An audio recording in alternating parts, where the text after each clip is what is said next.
Today we're gonna have a talk with a Mapuan professor who is also my professor right now. So please all welcome Ma'am Helen Encarnacion. Hi, Ma'am Hello, Helen! hello. Hi! You're here! First time ko po Hi. mag-interview ng Mapuan professor. And I'm super happy po na you accepted my invitation po. So You're thank you so welcome. much po. And for your time din po. Thank you rin so much for having the time to able to join in my series po. So yeah, if you guys didn't know, Ma'am Helen is my professor po. Since last term lang din po, we talked about media society. Tama po ba? Media ethics? Ethics, Media ethics. ethics. And then now, she's my major teacher in writing non-dramatic materials for broadcasting. So, Yes. writing news, ganun. So, I wanted to have a conversation with Ma'am Helen kasi, she has this very interesting backstory as a journalist na naririnig po namin sa klase nyo. Pag nagkaklase po tayo, and then I was just really interested in your life po. So that's why I wanted to have an interview with you. Kaya super thankful din po ako sa time niyo po, ma'am. So, I wanna ask po, ma'am, kamusta po kayo lately? How's life? Good naman. I mean, like, except that yung ilang weeks na puro ulan. Totoo, ma'am. Ayun, di ba? People get sick eh. And older Yeah. people like us feel bad pag ganun. Opo, totoo po yan. Kaya, ayun. Pero at least safe naman po kayo. Yes, Wala yes, yes. pong nangyari. Wala, Ayun. wala. So, I wanted to ask you po, ma'am, what was your life po nung college? Like, saan po kayo nag-college and then ano pong course yung kinuha niyo? Nag-college ako sa University of the Philippines, College of Mass Communication. Ang major ko was journalism. 4 ang majors noon sa CMC, until now yata hanggang gano'n.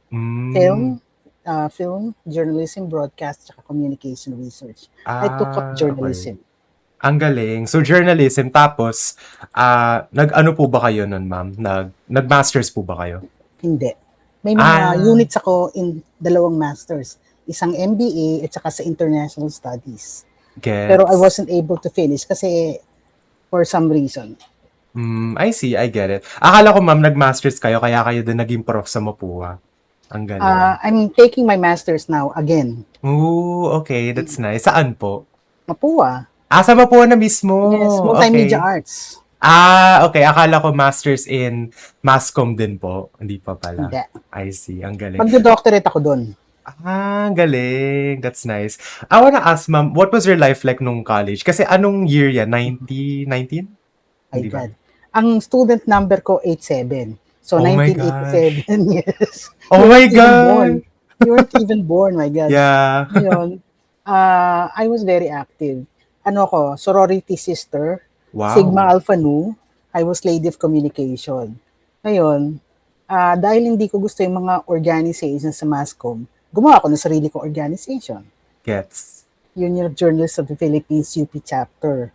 So yun, I was very active. I ran from one college to another.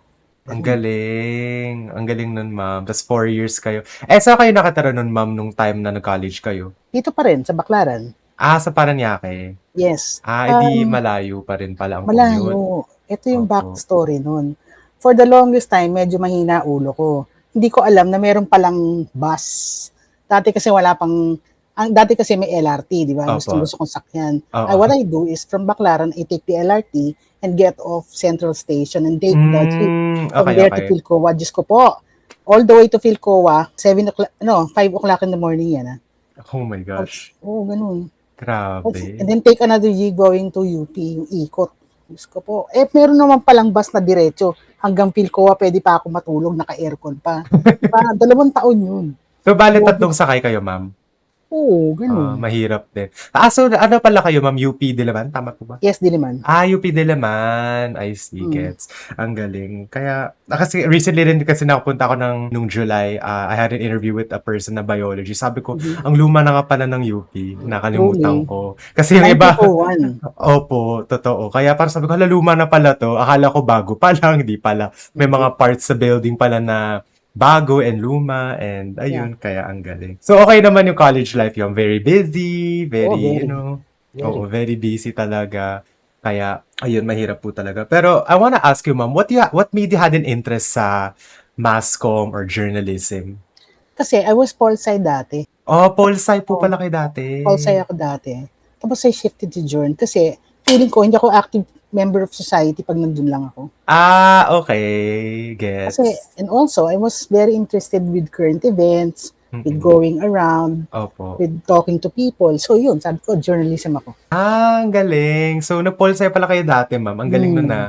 So, at bale, 1 year lang kayo nag-Polsci? Tama po ba? Yes, 1 year. Tas nag-shift po kayo. So Oo. irregular po pala kayo nun. Oo. Gets. Okay, ang galing. So may interest po pala kayo kasi you had, like you wanted to have, ang tawag dun, to voice out and be interested in Yes. society rin. Ang Yes, galing. yes. So, I wanna ask, ma'am, so when you graduated, UP, what was your first job po? Even during college, I was working. Working was- student na po kayo nun. I was writing for several news agencies. Ah, Agence France Presse, Reuters, Union of Catholic Asian News. I was a Opo. stringer and a Oh, correspondent. ang I also wrote galing. for Malaya, Malay. Ang galing. yung lumang-lumang dyaryo ng panahon ng Aquino administration. Ang galing naman nun. So, nagsusulat na po pala Mm. kayo, working student. Pero nung graduate po kayo, ano po yung trabaho niyo nung time na yun? Pagka-graduate ko, naging Chief Legislative Officer ako of Abroad. Si Councilor Mike Defensor of Quezon City, who later became Congressman of Quezon City. Ang galing. Ang dami niyo palang connections, ma'am. I don't know. Ang dami niyo palang connections. Ang galing. Tapos, after na naging, madami po pala kayong trabaho na nalipatan. Oo. What was your job before this, nung naging professor po kayo? I was a consultant for the Public Information Office ng Pasay City Government. Ang galing. Sa Public Information Office. So, ako yung nagde-declare ng may pasok o walang pasok. Ay, wow! Ang galing naman nun. Kaya pag sa Mapua, sinabing nag-declare na si President, sabi ko, nobody supersedes sa office of the... Kahit si Nancy Binay pa yan, susunod dyan. Ang galing naman. Ang galing nga. So, you had a job like that pala, yung nag-announce ng walang pasok. Ang galing! That's so cool. So cool to hear. Ang galing. So now you're in the position right Yes. now na prof na kayo and then you're taking your master's. Ilang years na po ba pala kayo nagma-master's, ma'am? This is my second year. So you have na one ako? more year. Thesis 2 na ako ngayon. Thesis 2. So you have one more year pa po? Tama? Oo. Kasi maiksi ito eh. Itong term natin, 11 weeks lang. Gets. So, anong week na ngayon? Week 4, hindi pa ako nag-e-enroll. Kasi nga, walang pasok, di ba? Gets. I get it. Ang galing. So, right now, ma'am, since you are a professor na, how's life right now as a professor? It makes me young. Alam Talaga? mo oo, dahil mga kasama mo, mga bata, tapos Sa mga bagay, kaibigan mo, opo. feeling mo bata ka din. Opo. Tsaka kailangan mo mag-keep up. Totoo sa mga trends namin. Oo, Kaya parang, kaya ang galing kasi nag-gets mo rin yung trends namin. Parang magugulang ka, ano yun? Tapos yung pala, gets ko na. Yun. Ang galing, tama yung sinabi nyo, ma'am. It feels, parang nakakabata nga po talaga. Kasi I have a son he's 24. Kadalasan nag-aaway kami precisely because of that. Hindi ko maintindihan kayo. So, because of my teaching sa Mapua, ngayon nagkakaintindihan na kami. Kaya pa nagigets ko po yung ano nyo. So yeah, so okay naman din po yung pag-commute nyo, yung pagtatrabaho nyo, and pag-teach. Okay naman. I take the Grab every time. Saya. Kasi I talaga, I can't take the bus, I can't take the jeep. Kasi nga, PWD ako. Opo. Pero magkano na pong binabayaran nyo sa Grab? Kung okay lang tanongin. Like every Yes. Every time I go to Mapua and back, 800. Ay, ang mahal pa rin. Na-try nyo po ba mag-GSM, ma'am? Hindi pa. Mas mura po yun. Sige nga, sige. Tatry ko. So, pinomote ko talaga dito sa vlog. Ayun po. I see. Pero yun, Pero, ilan po ba yung subjects na tinuturo nyo? 4 ngayon, OJT, writing non-dramatic materials for broadcasting, electronic web page publishing, tsaka Media 100. So puro media side. Ang Yes, galing, lahat ng puro media formative side. binibigay sa akin. Ang galing. That's really nice. Ang galing nun. I see. So, yeah. Pero I wanna ask you, ma'am, bakit niyo po nagustuhan maging professor? Ewan ko, siguro, hindi ko alam basta feeling ko I have to touch other people. I've always wanted to impart hindi lang knowledge kundi inspiration, kundi experiences, Opo. tsaka advocacies. And I think teaching is the best way to do that. Gets, opo. So, ginusto niyo po talaga magturo ng Oo. natutunan niyo dati? Ang galing. So, you wanted to be a professor po talaga? Oo. Ang At galing. saka, higit sa lahat yung ethics. Gusto ko ituro yung ethics. Totoo po. Kaya maganda rin yan po kasi ang dami ko na natutunan nung time na yun nung ethics Talaga? po. Opo. Ang dami ko natutunan kaya I'm like very grateful din na ayun, na tinuro niya din po sa amin yun about it. Kaya ayun po. Pero it's nice to know that what your life is po as a ano po, as a professor. Pero going back to your journalism journey po, I want to ask you, ma'am, what was your memorable and difficult moment in your journalism journey? Let's start po with the memorable moment. Memorable. Yung naghahabol ka ng deadline, kailangan mo mag-interview ng mga iba-ibang tao na hindi mo kilala. Tapos yung Opo. sasakay ka ng jeep, malalaglag ka, madadapa ka, lahat yan. Kasama yan. Tapos yung pinaka-difficult, yung pag nag-work ka na sa isang organization, alam mo yung, pag hindi naman dapat isulat, hindi ko isusulat talaga. Pag hindi Oo. based yan sa fact, hindi ko sulatin yan. Lalabas kasi yan, PR lang eh. Gets. Pero nahanap ko na yung middle ground ng public relations article at saka ng hard news. Opo. Nakita ko na siya. Gets. Ang galing. So, yun pala yung mga memorable. Tama rin po yung sabi doon sa difficult moments, ma'am, na may mga ganun po talaga. Judgment call kasi eh. Totoo. And yung sa memorable moments, sama rin, ang ganda na nung sinabi mo, ma'am, kasi yung memorable moments, it's yung parang naghahabol ka ng deadlines tapos yung sa pag-i-interview ng tao. Masaya yung mag-i-interview ng tao, pero yung habol ng deadlines, wala sa ano ko yun eh. Hindi ako yun eh. Hindi ako nagka-cram talaga. Pero yung ginawa nating news, ma'am, yung nag-walk around ako sa Mapua to Finance, yun yung favorite ko talaga. It's very thrilling na kailangan mo talagang maghanap. Kaya parang, I wanna do it more, pero kinakabahan pa rin ako. Like, I wanna get it. It was worse then kasi wala naman kaming wifi noon eh. Wala kaming internet. Sa bagay. Wala kaming WhatsApp. Wala. Basta makinilya. Opo. O kaya itatawag mo sa editor mo.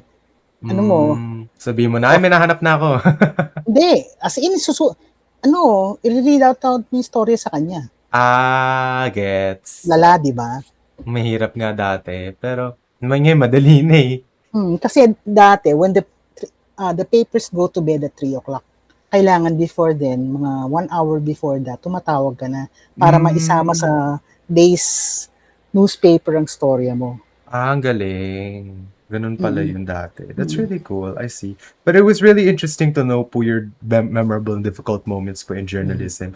But what about po yung easiest and hardest lesson for you to learn? Yung parang, yung easiest one, parang nakuha mo siya agad. Yung verify your facts. Pero mahirap. Ang hirap talaga niyan. Oo. Napakahirap. Madaming sources and everything. Like, daming pupuntahan. Pero what was one hardest lesson, ma'am, na parang it took you a while to understand? Yung kung sino mag-a-approve ng aking sinulat. Oo. Pag sa dyaryo, isa lang yan, editor mo. Ngayon, pagdating sa, let's say, organization, let's say, the government, sino ba talaga dito kausap ko? Si Chief Local Executive Officer? Si Administrator ba? Secretary na Diyos ko, lahat yan pumapapel. Lahat gustong makialam. Lahat gustong i-approve. So, pag nangyaring lahat sila nag-a-approve, ay tumitigil ako. Sino ba talaga? Mahabang proseso. Oo, kasi pag political ang office, mahirap. Kailangan mo lahat silang i-please. Totoo. Like, madaming ang proseso pag ganyan po, actually. Naiintindihan ko po yung where you're coming from. Pero when all else fails, you go to the chief local executive, the mayor. Gets. Pag yan nagsalita na, wala na. Taob na kayong lahat. I see. Ang galing. Pero tama rin po yung difficult, yung difficult lesson na parang you had to learn. Pero yung easiest one, tama rin po yung sinabi nyo na yung madaling mag-verify. Pero may times na mahirap kasi you have to go through a lot of sources coming from me as well. Ay, ito pa pala. I have a very memorable experience sa Pasay. Go, ma'am. I was able to rebrand the city. Dati kasi, ang Pasay was known as the Sin City. Kasalanan. Gets. Kasi nasa Pasay lahat ang karamihan sa drugs, karamihan sa smuggling, prostitution, name it. It was until mga, hanggang 2000 yan. 2020, ganun. Until dumating ako, nirebrand namin siya, ginawa namin siyang Travel City. Ang tanong mo, bakit Travel City? Kasi nandun ang lahat ng hub ng MRT. Tapos lahat ng mga transport stations, mga bus stations, Opo, andun. totoo. Tapos, nandun ang 3 airports. 4 na airports, nasa Pasay lahat. Opo. Tapos, ang hotel occupancy namin sa Pasay was thousands. Tapos, ang pinakamalaking mall sa Asia in terms of foot traffic at saka ng leasable space is in Pasay, the Opo. SM Mall of Asia. That's why we rebranded it at Travel City. Yun. Kaya pala pag pumupunta po kami ng Pasay, ang daming areas to go, and dami ng hotel, like Okada Correct. and Solaire, yung pala. Solitaire. Anak, nasa Parañaque si Okada at saka si Ay, Soler. Paranaque ba yun, ma'am? Oo. Akala Hindi ko Pasay. Hindi pala. No. O, tatanggalin ko yung nakahiya. Akala ko, ano yun, ma'am? Pasay, di pala. Hindi. Paranaque na pala yung naabutan ko. Nung Baklaran ano sila, ko. by the way. Okay. So, valid din yung ano din, ma'am, yung Ayala, Manila Bay. Paranaque din yun. Yes. Oh my God, akala ko Pasay yun. Hindi pala. Ang galing. So, bale, Pasay area pala yung, yung MOA, and MOA. then, ano pa po ba yung meron doon? PICC, CCP Complex. Ay, madami rin Sierra. convention center din Yeah. dyan. Opo, Yun, totoo. tama. Lahat ng pala, buffet capital din pala ng Philippines ang Pasay. Nagulat ako dun sa mama, Paranaque na pala yung naabutan ko dun sa nung nag-Okada kami and Soler. Sabi ko, oh my God, nagulat ako. Akala ko talaga Pasay, hindi pala. Ang galing nun. At least now I know. Now I know. And ayun din, yung airport din po, tama. Yung airport. Yung 3 terminal ng airport na puntahan din po 4. namin. 4. May 4 pa pala. Kala ko Domestic. Ay, oo nga pala, domestic. 1 to 3 domestic. Gets. Okay. Kasi ang pinupunta lang po namin yung 1 and yung 3 kaya hindi ko rin po masyado alam yung iba. I see. Ang galing kaya. Now I know. Ang galing nung na po yan. So, since kasi ma'am na in the future, madami pa pong mag-a-apply for journalism, for mass comm, for broadcasters like us, since may bago ring freshies and new students, I wanna ask ma'am, if you were to give a piece of advice to future people who will take up journalism, ano pong masasabi niyo? Always value the truth and accuracy above everything else. Maging curious ka, magtanong ka ng mga meaningful questions and never stop learning. Ang journalism kasi is not just about stories Opo. or reporting stories. It's also about giving people reliable information and the voice that deserves to be heard. Opo. Yun lang. Maganda, Saya- tama naman po. Ganda rin po advice kasi tama naman din po eh. Tama naman din po. And ayun po. Pero I have the last question po here, ma'am.